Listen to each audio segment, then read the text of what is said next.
Bismillahirrahmanirrahim. Assalamualaikum warahmatullahi wabarakatuh. Alhamdulillahi nahmadu wa nasta'inu wa nastahdi wa nastaghfiruh. Na'udzu billahi ta'ala min syururi anfusina sayyiati a'malina, may yahdihillahu fala mudilla lahu wa may yudlil fala hadiyalah.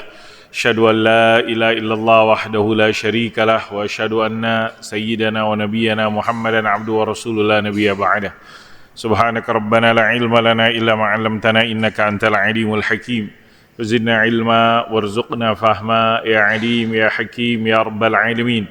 Allahumma ya muallima Adam 'allimna wa ya mufahhima Sulaiman fahimna. Allahumma faqihna fid din wa 'allimna ta'wil. Allahumma inna nas'aluka ilman nafi'a, rizqan tayyiba, amalan salihan mutaqabbala. Allahumma ma amsa bina min ni'ma bi ahadin min khalqik faminka wahdak falakal hamdu wa lakal syukur. Allahumma inna na'udzu bika ya rabbana min syarri anfusina wa syarri syaitani wa syirki wa an naqtarifa ala anfusina su'an aw nujra ila muslim. Allahumma ya zal jalali wal izzah unsur ikhwanana fi Gazzah, thabbit aqdamahum wansurhum ala al-yahudi az-zalimin. Allahumma salli wa sallim ala nabiyyina Muhammadin wa ala alihi wa sahbihi wa sallim ajma'in walhamdulillahi rabbil alamin. Alhamdulillah, puja dan puji syukur kita panjatkan kehadirat Allah Subhanahu wa taala. Salawat dan salam terus kita kirimkan, bacakan, sampaikan kepada Nabi Muhammad sallallahu alaihi wasallam. Allahumma salli wa sallim wa barik alaihi. Jamaah Masjid Al-Hidayah, kembali kita melanjutkan pertemuan bulanan membaca dari kitab Sahih Qasasil Ghaib fi Sahihil Haditsin Nabawi, kisah-kisah gaib di dalam hadis-hadis sahih yang disampaikan oleh Sayyidina Maulana Muhammad sallallahu alaihi wasallam, yang tulis oleh Al-Ustadz Ad-Doktor Umar Sulaiman Al-Ashqar rahimahullahu taala. Malam hari ini kita akan baca kisah yang ke-30, Al-Qissatus Salasun. Buku ini terdiri dari kurang lebih 50-an kisah, dikelompokkan kepada 3 kelompok. Kelompok yang pertama, kisah-kisah tentang Yaumul Qiyamah, gaib tuh, kisah-kisah kiamah. Dan kita baca ada kurang lebih 26 penulis mencantumkan kisah-kisah tentang Yaumul Qiyamah, kisah gaib belum kejadian. Yang kelompok yang kedua, qasasul ghaib allati waqa'at. Jadi tentang hari kiamat, ya kita tahu hari kiamat itu belum kejadian. Kemudian yang kedua, kelompok kisah-kisah yang allati waqa'at, telah terjadi. Terjadi di zaman Nabi atau sebelum zaman Nabi Muhammad SAW, kisah gaib tersebut. Kelompok yang ketiga, qisasul ghuyub al-atiyah allati lam taqa' ba'd. Kisah-kisah gaib yang disampaikan oleh Nabi Muhammad SAW yang belum terjadi. Jadi ada kisah tentang kiamat belum terjadi, kemudian penulis ngumpulin juga kisah-kisah yang bukan tentang kiamat tapi mungkin pengantar kiamat tersebut, allati lam taqa' ba'd. Malam hari ini kisah yang ke-30 masuk kelompok kisah-kisah gaib allati waqa'at, yang telah terjadi di zaman Rasulullah sallallahu alaihi wasallam. Kisah yang ke-30, in syi'ta an utabbiqa alaihimul akhsyabin. Dikasih judul dengan ungkapan diambil dari penggalan hadis tersebut, kalau engkau mau an utabbiqa alaihimul akhsyabin, aku timpakan kepada mereka 2 gunung tersebut. Apa maksudnya? Nah, ini yang kita baca. Nasul hadis, teks hadis tersebut disebutkan dari Urwah, anna ummul mukminin Aisyah radhiyallahu anha zaujun Nabi sallallahu alaihi wasallam haddathathu anna qalat lin Nabi sallallahu alaihi wasallam hal ata 'alaika yaumun kana ashadda min yaumi Uhud. Jadi Nabi lagi ngobrol mungkin dengan istrinya yang mulia, Ummul Mukminin Sayyidatuna Aisyah radhiyallahu anha. Apa kata Ummul Mukminin Aisyah radhiyallahu anha? Hal ata 'alaika yaumun kana ashadda min yaumi Uhud. Wahai Nabi Muhammad SAW, apakah hari yang berat, jadi pengalaman Mungkin kita punya pengalaman yang pengalaman gak enak lah mungkin, pengalaman berat, kenangan yang susah, saat-saat susah gitu mungkin. Pernah gak? Masih ingat gak saat-saat susah? Habis ini mungkin Nabi ditanya sama istrinya. Kata Ummul Mukminin, hal ata alaika yaumun kana syad min yaumid? Apakah ada hari ataupun pernah hari yang berat, yang sulit selain ketika peristiwa perang Uhud? Kita tahu ketika peristiwa perang Uhud Nabi sampai giginya, sampai luka Nabi Muhammad perang Uhud. Itu berat, sampai ada fisiknya Nabi Muhammad SAW cedera, misalnya luka. Ummul Mukminin tanya, hal ata alaika yaumun kana syad min yaumid? Kemudian kata Nabi Muhammad SAW, qala laqad laqitu min qaumik ma laqit wa kana ashadda ma laqitu minhum yawmal aqabah idh aradtu nafsi ala ibn abdi ya layl ibn abd kulal falam yujibni ila ma aradtu fantalaqtu wa ana mahmumun ala wajhi falam astafiq illa wa ana biqarni tha'alib farafa'tu ra'si فَإِذَا أَنَا بِسَحَابَةٍ قَدْ أَظَلَّتْنِي فَنَظَرْتُ فَإِذَا فِيهَا جِبْرِيلٌ فَنَادَانِي فَقَالَ إِنَّ اللَّهَ قَدْ سَمِعَ قَوْلَ قَوْمِكَ لَكَ وَمَا رَدُّوا عَلَيْكَ وَقَدْ بَعَثَ اللَّهُ إِلَيْكَ مَلَكَ الْجِبَالِ لِتَأْمُرَهُ بِمَا شِئْتَ فِيهِمْ فَنَادَانِي مَلَكُ الْجِبَالِ فَسَلَّمَ عَلَيَّ ثُمَّ قَالَ يَا مُحَمَّدُ فقال ذلك فيما شئت إن شئت أن أطبق عليهم الأخشبين فقال النبي صلى الله عليه وسلم بل أرجو أن يخرج الله من أصلابهم من يعبد الله وحده لا يشرك به شيئا. Hadis muttafaqun alaihi, diriwayatkan oleh Imam Bukhari rahimahullah ta'ala, Imam Muslim rahimahullah ta'ala. Imam Bukhari dalam kitab Badul Khalq, Imam Muslim dalam kitab Al-Jihad was-Siyar. Ada yang ngerti hadis ini? Nggak ada artificial intelligence. Apa artificial intelligence? Dengerin suaranya hadis langsung klik terjemahannya apaan tuh hadis tersebut. Ya kan, sekarang kita hidup di zaman era AI, artificial intelligence. Kecerdasan buatan, kecerdasan buatan. Salah satu bentuk kecerdasan buatan yang macam-macam lah.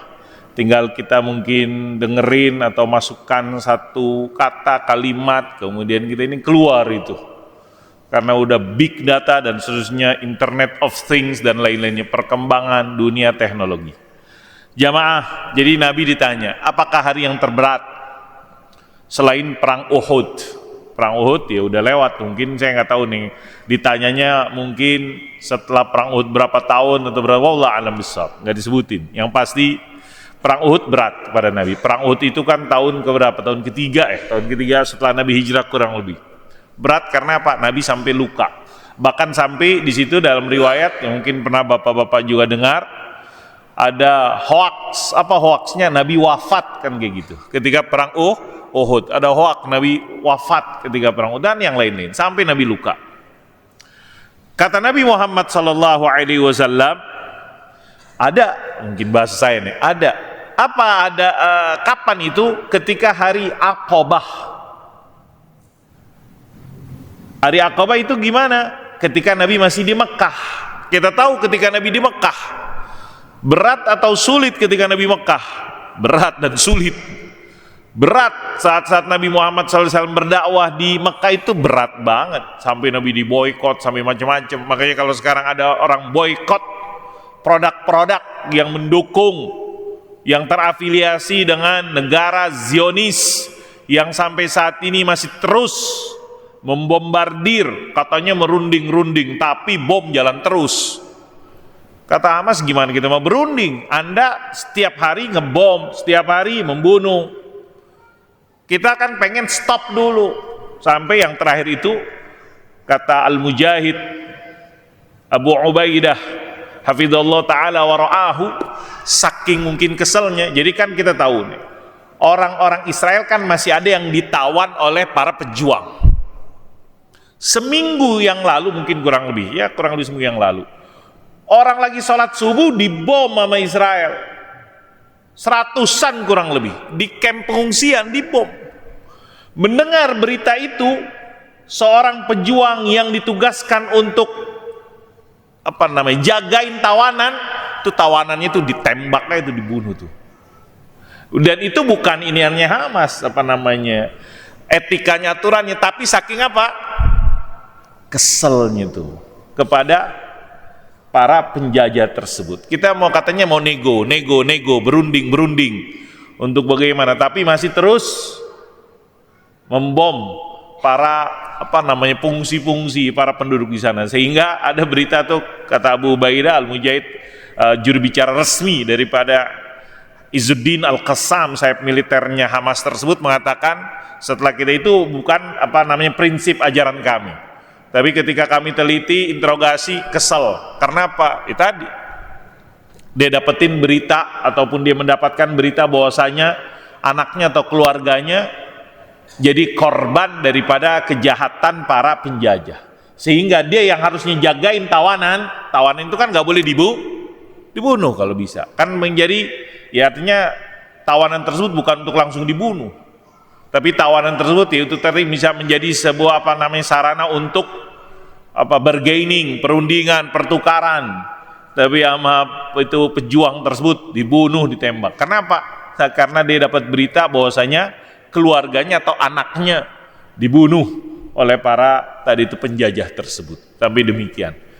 Ini yang saat-saat yang mungkin kita yakinin berat saat ini kepada penduduk Gaza mobil khususnya dan juga Palestina secara umumnya, karena tadi semakin tekanan kejahatan, pembunuhan yang dilakukan, pembantaian, genosida yang dilakukan oleh penjajah sampai saat ini masih terus dilakukan, dibantu full oleh Amerika. Itu kan Amerika itu kalau ngikutin beritanya kapal-kapal induk.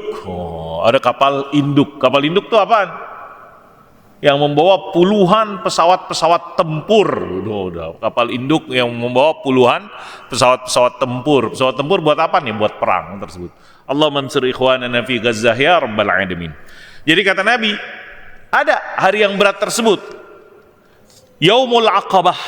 Yaumul Aqabah itu ketika Nabi di Mekah.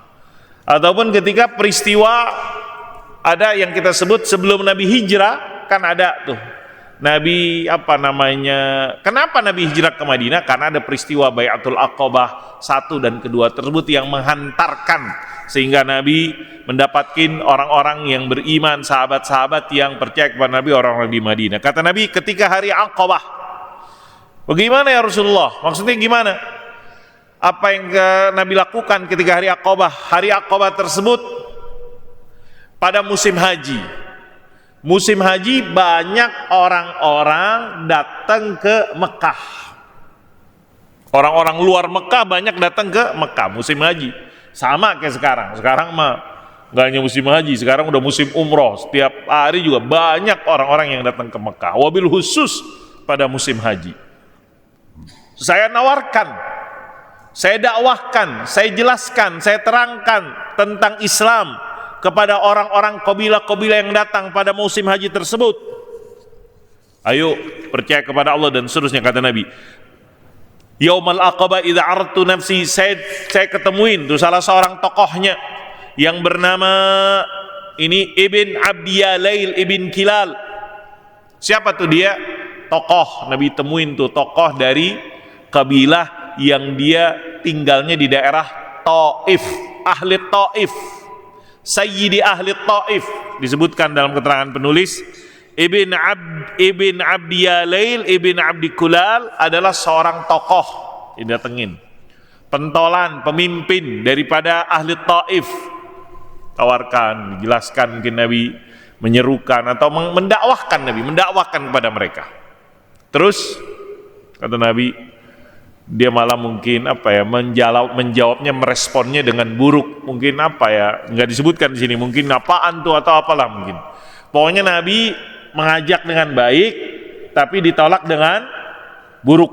Faradda raddan falam yujibni. Falam yujibni, dia nggak nyautin, dia nggak jawab kehendakku.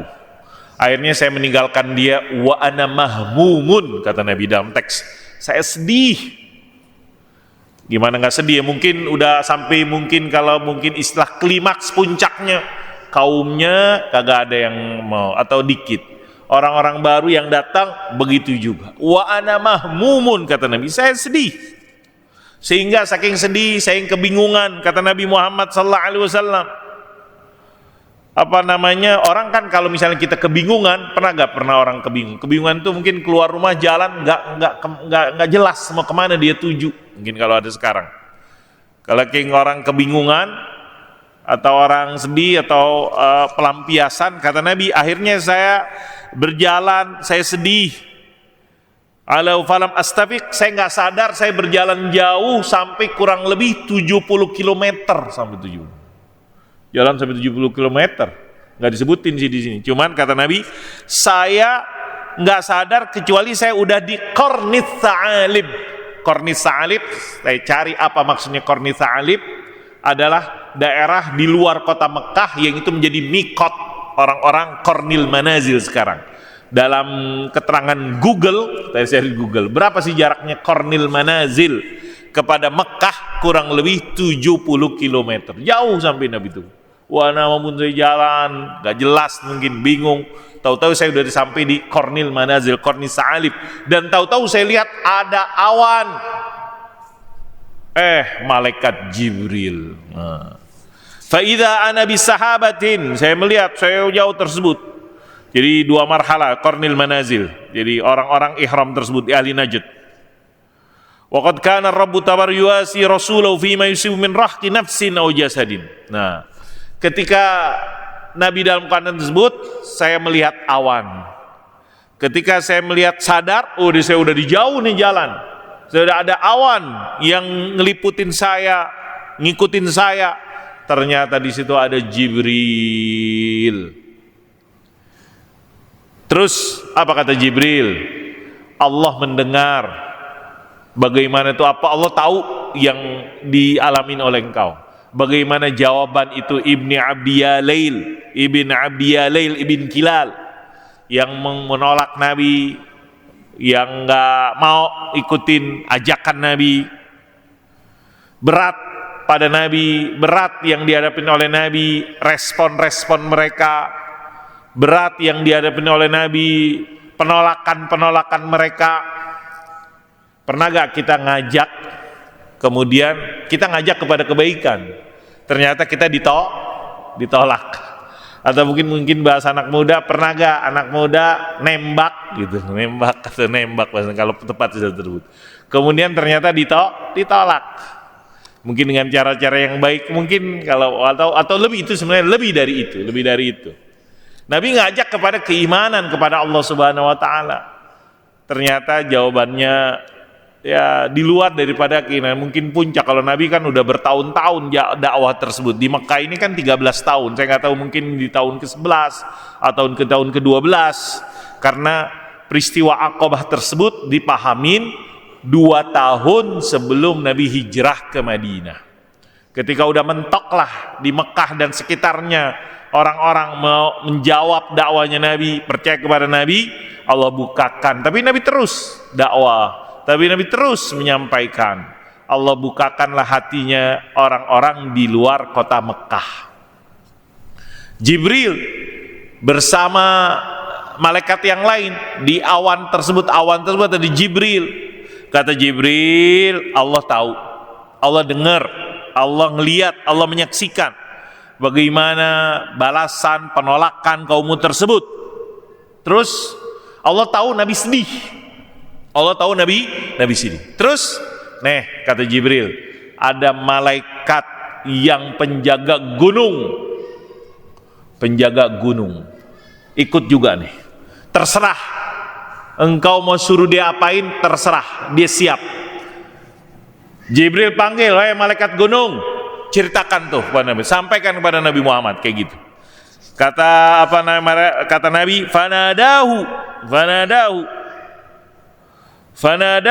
fanadani malakul jimal. Kemudian malaikat gunung itu mengatakan kepada Nabi. Nabi dipanggil oleh malaikat gunung, wahai Muhammad, ya Muhammad. Dia ngomong apa malaikat gunung itu? Salah satu poinnya kata malaikat gunung tersebut, kalau engkau mau, kalau diizinkan, kalau boleh, kata malaikat gunung, itu 2 gunung yang ada di kota Mekah dibalikkan, ditimpakan kepada kaumnya tersebut. Sampai gitu. In syi'ta, ini yang dikasih judul oleh penulis, in syi'ta an utabbiqa alaihimul akhsyabaini. Kalau boleh Muhammad, kalau engkau bilang iya aja dah, kalau engkau klik yes, mungkin kayak gitu. Kalau engkau klik setuju, approve. Itu 2 gunung di kota Mekah diapit oleh 2 gunung. Kota Bogor diapit berapa gunung? Gunung Salak. Kalau kelihatan dari sini Gunung Salak. Gunung Gede. Bukan Gunung Batu. Kalau Gunung Batu ada Gunung Batu. Kata-kata malaikat Jibril, in syi'ta nutabbiqa alaihimul akhsyabaini. Kalau boleh, kalau engkau izinkan, aku akan timpakan kepada kedua mereka, aku akan balikan gunung untuk ditimpakan, dihancurkan. Itu penduduk kota Mekah tersebut dan sekelilingnya tersebut. Wal akhsyabain, kata akhsyabain adalah 2 gunung Mekah, 2 gunung Jabal Makkah. Ya malaikat Allah kasih kisah Jabal Makkah. Yang dimaksud 2 gunung akhsyabain tersebut adalah 2 gunung Mekah. Di sini adalah Jabal Abi Kubais wa Jabal Qu'aiqi'an. Jadi mungkin Jabal dan mereka berlawanan mungkin satu di timur, satu di barat, satu di selatan, satu di utara, sehingga kalau ditimpakan hancur tuh, untuk menggambarkan kehancuran yang menyeluruhi dan meliputi mereka-mereka yang kena ditimpakan oleh gunung tersebut. Kata malaikat tersebut, in syi'ta utabbiqa alaihimul akhsyabaini. Apa jawaban Sayyidina Maulana Muhammadun sallallahu alaihi wasallam? Mungkin bahasanya nggak usah lah, nggak perlu. Kalau kita hancurinnya sekalian, jangan sisakan itu mungkin. Kalau kita yang ditawarkan mungkin. Tapi kan bukan ini Nabi Muhammad sallallahu alaihi wasallam, Sayyidul Khalaiqi, Sayyidul Bashar, Sayyidul Mursalin. Kata Nabi, bal arju, saya berharap, saya berdoa, saya mohon kepada Allah, keturunan-keturunan mereka ada yang beriman kepada Allah Subhanahu wa taala. Mungkin kalau katakan sekalian aja dah, jangan kalau orang sekarang tuh habisin sekarang tuh, mampusin semuanya tersebut. Kalau bahasa mungkin kalau tepat ungkapan tersebut jika itu ditawarkan kepada orang manusia biasa, tapi ini kepada Nabi Muhammad sallallahu alaihi wasallam, apa jawaban Nabi? Bal arju, tapi saya berharap, an yukhrijallahu min aslabihim, Allah keluarkan dari keturunan-keturunan mereka. Oke, sekarang mereka nggak beriman, oke sekarang mereka kafir, tapi berharap dari keturunan mereka man ya'budullaha wahdah, yang beribadah kepada Allah la yusyrik bihi syai'an. Dulu ada yang Abu Jahal memusuhi Nabi, kan kita pernah baca tuh hadisnya sampai Nabi ditimpakan dengan kotoran. Terus anaknya Abi Jahal ada menjadi sahabat yang mulia, Ikrimah bin Abi Jahlin radhiyallahu anhu. Bapaknya begitu bencinya kepada Nabi Muhammad SAW. Allah mentakdirkan ada anaknya yang bernama Ikrimah.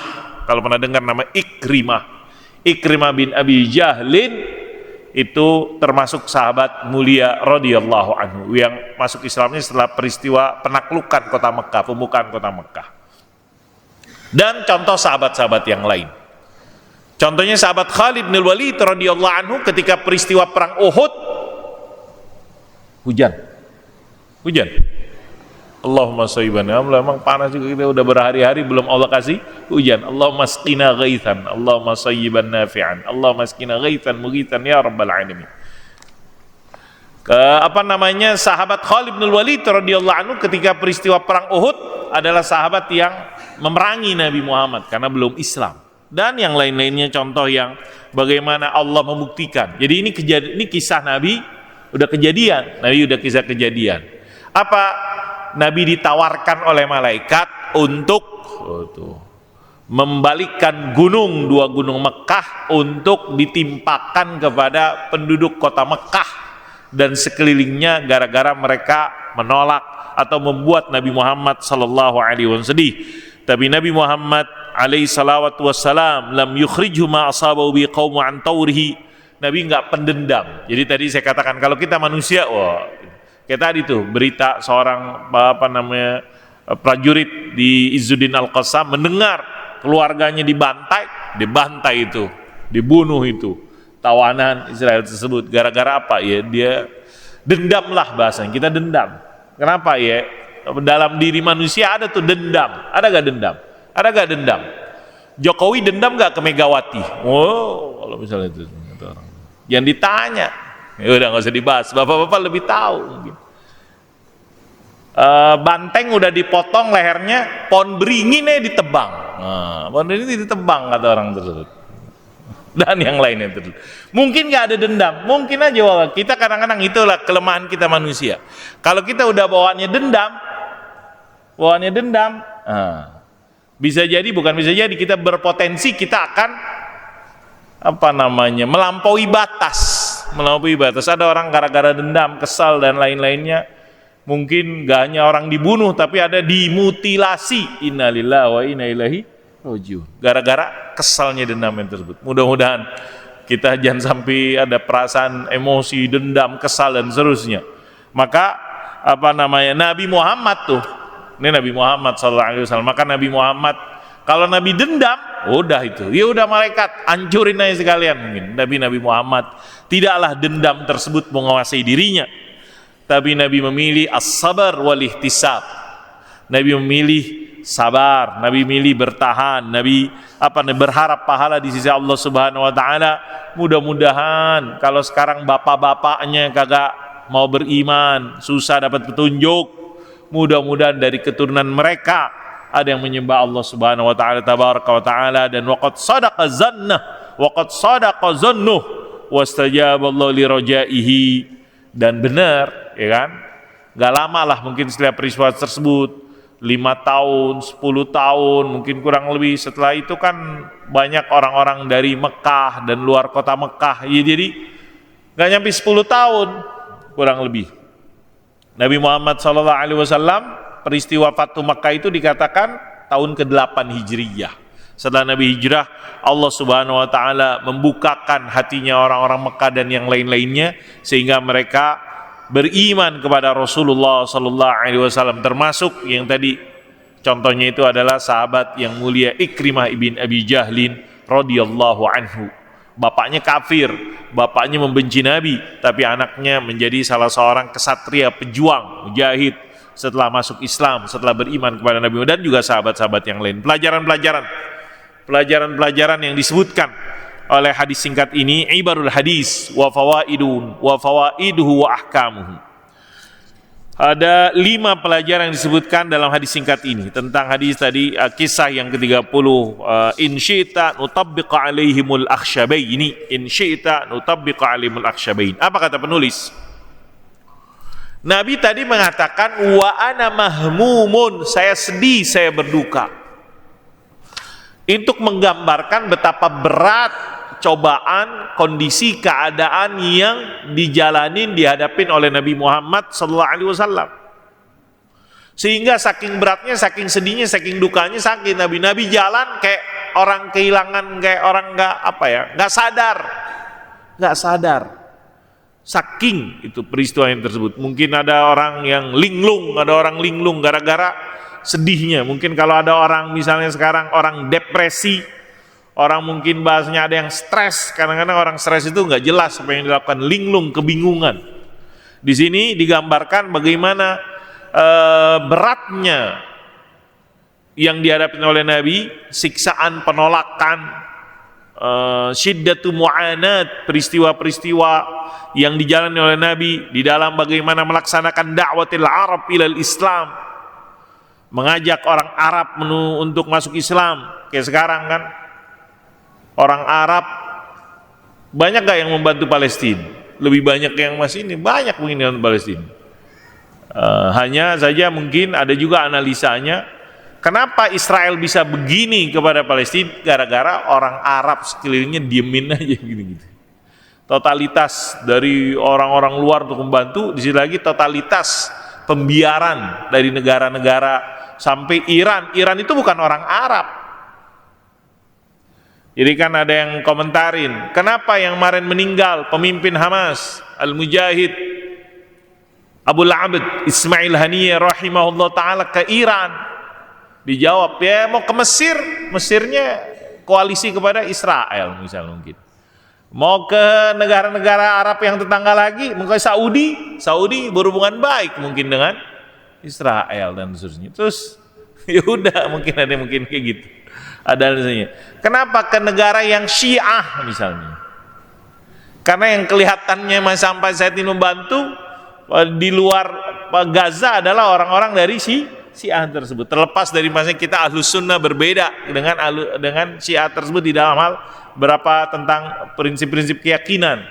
Cuman dalam konteks ini negara-negara yang populasinya Ahlus Sunnah yang berdekatan dengan Palestina, Gaza, wabil khusus, contohnya Mesir, contohnya Jordan, Syria dan lain-lainnya tersebut, Saudi yang itu banyakkan ya tadi mungkin banyak pertimbangan, ada hambatan dan lain-lain. Berbeda dengan mungkin Iran yang lebih jauh tuh kan, kalau lihat di peta jaraknya Iran ke Israel tuh lebih jauh dibandingkan jaraknya Mesir ke Israel. Dibandingkan jaraknya Yordan itu berdempet dengan, kalau kita mau ke Palestina pasti lewatin Jordan. Jadi bagaimana beratnya mu'anati Rasul sallallahu alaihi wasallam fi tablighi da'watil Arab, bagaimana berat Nabi menyerukan bangsa Arab saat untuk Islam.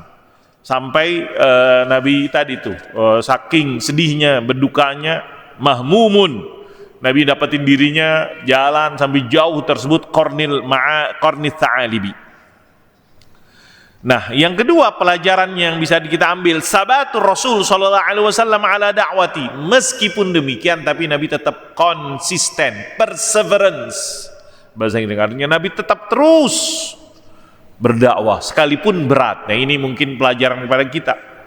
Bagaimana biar kita sekalipun susah, sekalipun berat, tapi kita harus la ilaha illallah Muhammadur Rasulullah, beriman kepada Allah, yakin kepada janji Allah Subhanahu wa taala, yakin kepada nilai-nilai yang ditanamkan oleh Rasulullah sallallahu alaihi wasallam Nabi. Meskipun demikian Nabi tetap bertahan. Kayak mungkin yang diperlihatkan oleh penduduk-penduduk di Gaza hari ini. Bagaimana beratnya yang mereka hadapin, tapi mereka tetap, kalau diadakan pemilihan umum di sana, kita yakin masih Hamas bisa jadi yang menang. Jadi sekarang di sana itu belum ada negaranya, tapi udah ada kelompok ormasnya tersebut. Hamas itu apa? Kalau dikatakan di sini ormas. Kenapa lebih dulu ormas atau negara di Indonesia? Lebih dulu NU Muhammadiyah sebelum Negara Kesatuan Republik Indonesia, betul gak? Betul tuh, ormas. Mungkin kalau misalnya itu kan ormas. NU apaan? Ormas. Muhammadiyah apaan? Ormas. Yang lainnya juga Al-Irsyad dan yang lain bisa jadi tuh. Lebih dulu daripada Negara Kesatuan Republik Indonesia. Kenapa? Ya tadi mungkin yang gampang bikin ormasnya tersebut dulu. Nah, sekarang di Palestina ada yang mengatakan nih mirip-mirip tuh.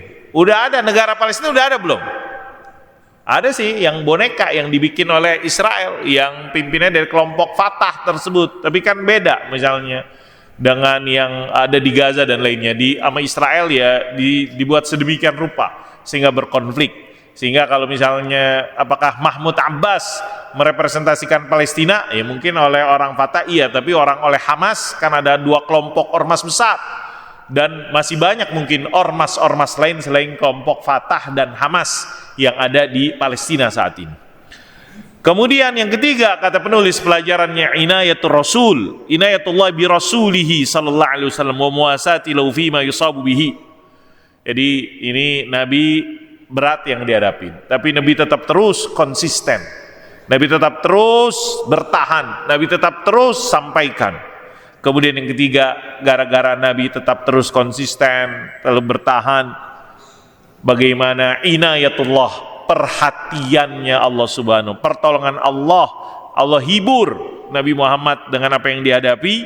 Salah satunya kalau perlu tadi tuh malaikat gunung, penjaga gunung yang siap untuk membalas ataupun untuk membalikan gunung tersebut kepada ahli. Siap malaikat ini, termasuk apa yang dikatakan Allah tidak meninggalkan Rasulnya. Allah terus mendampingi, Allah inayahnya, perhatian, kepedulian, dan Allah menghibur, Allah membela Nabi, menolong Nabi Muhammad SAW.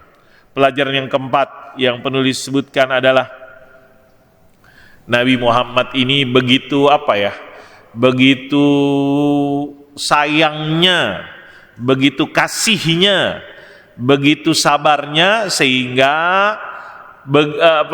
sekalipun Nabi kesal, sekalipun Nabi sedih, Nabi berduka, Nabi Muhammad tetap sabar menghadapi tadi tuh penolakan, menghadapi apa yang dihadapi apa yang dihadapi oleh kaumnya tersebut. Terakhir, ya tentunya apa yang dikatakan di sini malaikat.